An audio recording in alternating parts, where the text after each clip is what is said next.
আসসালামু আলাইকুম। আমাদের এই বাংলাদেশে এমন একটা লোকের শাসনভার দরকার ছিল যে আজ পৃথিবীতে নেই। আমি কার কথা বলতে যাচ্ছি জানেন? শহীদ প্রেসিডেন্ট জিয়াউর রহমান।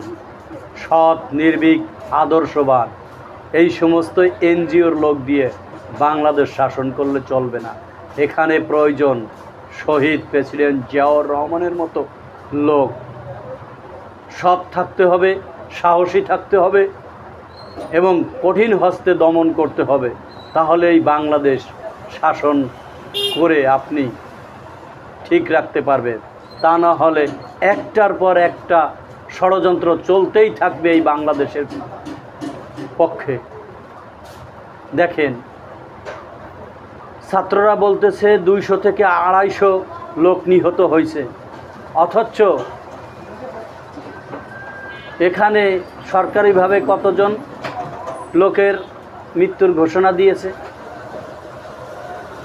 ঊর্ধ্বে গেলে 50 জন। তাহলে বাকিরা কি হাওয়ায় উড়ে গেছে? সঠিক তথ্য দিলে কি সমস্যা?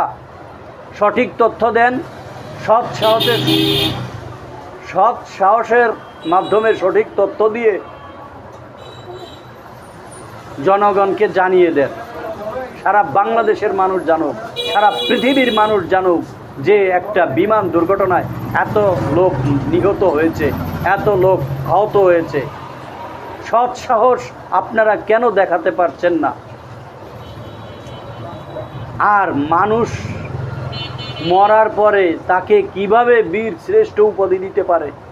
তাহলে কি মানুষ মরলেই পাইলটরা বীর শ্রেষ্ঠ উপাধি পাবে? এটাই? হ্যাঁ, বুঝতাম যে সে একটা লোকও মারে নাই, অন্যদিকে বিমান চালিয়ে নিয়ে কোনো একটা পুকুরের ভিতরে বিমানটাকে পরিচালিত করছে, সে নিজে মরছে, অথবা সে প্যারাশুটের মাধ্যমে নিজেকে বাঁচিয়ে আনছে। তাইলে তাকে বীর শ্রেষ্ঠ কেন, বীর বিগ উত্তম খেতাবও দেয়া যেতে পারত। কিন্তু এখানে মানুষ মেরেছে, তারপরে তাকে বীর শ্রেষ্ঠ উপাধি দিয়েছে।